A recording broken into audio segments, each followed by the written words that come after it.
Well, we are here today because of a lot of uncertainty, especially leading up to the beginning of this year, as our reporter announced there, when fellow Member of Parliament, Lauri Maletoa, was sort of pushed off from the party and sort of a different faction from the FAST party, or the FAST towards more party broke away. So what you in fact had was, to this point, one group, which was the Prime Minister and her cabinet, and another faction of the same party, plus the opposition.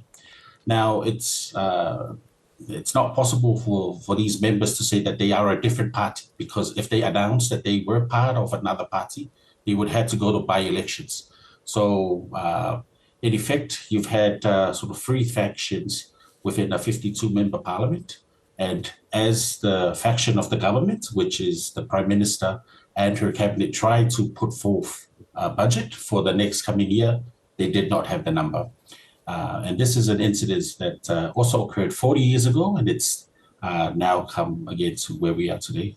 Yeah, so what's going to happen with that particular faction that is responsible for, basically rejecting that vote in Parliament for the budget? Would they necessarily, be working with the opposition when the election comes? Because otherwise they'll need to have to basically reunite the party. Is that going to happen? Basically, that's what happened in February. There were two motions of no confidence. One put forth by the opposition, but they did not have the number. The Prime Minister and her cabinet aligned with the breakaway faction. Then the following week, the next faction put forth their motion of no confidence, and the Prime Minister and her cabinet aligned with members of the opposition. Today, the two factions, the faction that broke away and the opposition, now came together and sort of forced the hand of the Prime Minister to push for an early elections. So what will happen now is we'll await the announcement by the head of state on when that election will be. Now, there's a discrepancy because it could be in 90 days when an election should take place. But we also have a discrepancy that you need to have a roll of candidates within 6 months. So we could see an election within the next 3 months or within the next 6 months in Samoa. Yes. Now, given what has happened to the Prime Minister, is there a hint, or is there a hint of like sexism happening here because of earlier comments from other parliamentarians, and one in particular saying that she should get married in order to get better advice to Parliament? Absolutely. These have been cheap shots that have been given by certain politicians, but Fiame rises above this. She is beyond this, the daughter of the first Prime Minister, but also a politician that's been in Parliament for more than 40 years.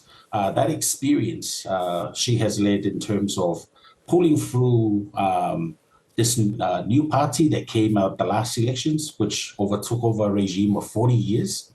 And this was a new group of politicians, and she helped pave the way for these new politicians to govern, to behave and act as cabinet ministers, but also in building the loyalty and the trust of a public service that was once part of a 40-year government, and to transition, but also move into a way that you can also have a new leader. So yes, she is a woman Prime Minister, but she is much more than that in Samoa. She's also a traditional leader. She has a paramount titles. She is also someone that's respected, a respected family, and also someone that's respected internationally. As the head, the current chair of the Commonwealth, but also someone who's a strong partner to Australia, especially in terms of engagement in schemes like labor mobility, but as well as leadership within the region. So definitely these have been cheap shots that have been undertaken by politicians throughout the year, but she rises above the sexism in politics. Yes, and given what's happened in Parliament, the lack of support that she had to pass the budget. Does that mean that when the next election comes, that might signal the end of her political career? Absolutely not.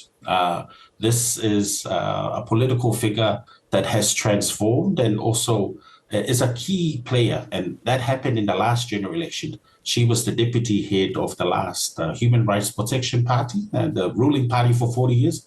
When she broke away, a new party came through and toppled that government. I think we also see the confidence in the Prime Minister in building a new party. We could also see this is the maneuvering that's going to happen now.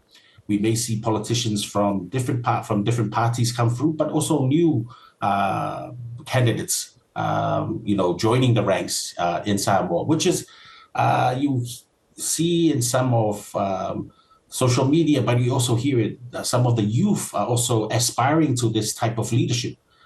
Let's look at the two other factions. They're mainly led by men and mainly men. But here you have Fiame coming through and sort of has been very strong in the area of climate change, in the area of youth, inclusiveness.